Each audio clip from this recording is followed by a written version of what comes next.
Jusqu'où Cartier est-il prêt à aller? Non, attendez, vous ne regardez pas au bon endroit, là. Un indice? Là où on ne l'attend pas. Cartier, c'est un regard curieux, un regard qui imagine, qui transfigure. Nous sommes à New York en 1969. Cartier capte l'énergie créative de la ville, une ville nerveuse underground. Cacher cette vis? Ah non, certainement pas, bien au contraire. La vis devient un élément du vocabulaire créatif de Cartier. Aldo Cipulo, l'un des designers de la maison, invente le fameux bracelet Love. Un an plus tard, il donne un nouveau souffle à la force graphique du clou, qui lui inspire un bracelet, juste un clou. À travers des créations puissantes et radicales, années 40, Cartier révèle le beau là où on ne l'attend pas. Pour Cartier, tout est sujet d'intérêt. Épingle à nourrice, tuyaux à gaz, roulement à billes, le joaillier reconnaît leur potentiel esthétique. Ces bijoux ont du caractère, et bien les femmes qui les portent aussi. Marlène Dietrich y succombe. Même pas peur. Un écrou? Et pourquoi pas? En 2018, Cartier l'imagine en bracelet. La maison ose.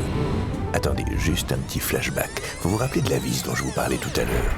En réalité, elle est née bien avant.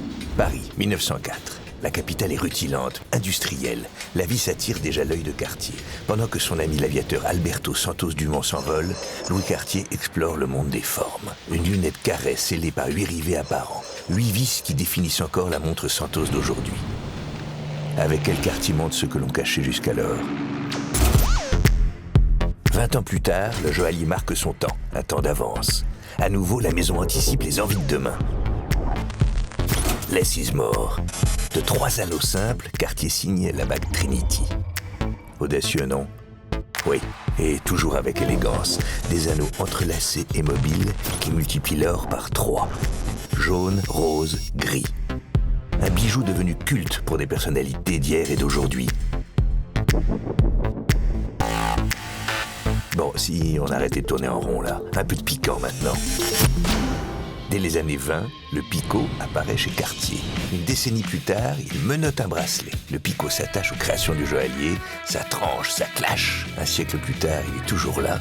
En 2019, la nouvelle création clash de Cartier secoue le vocabulaire esthétique de la maison. Picot, boule, clou carré.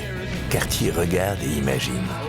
Une histoire de talent et d'intuition créative qui n'est rien sans l'art de faire et le savoir-faire. Sa vision, un œil toujours en éveil. Suivez son regard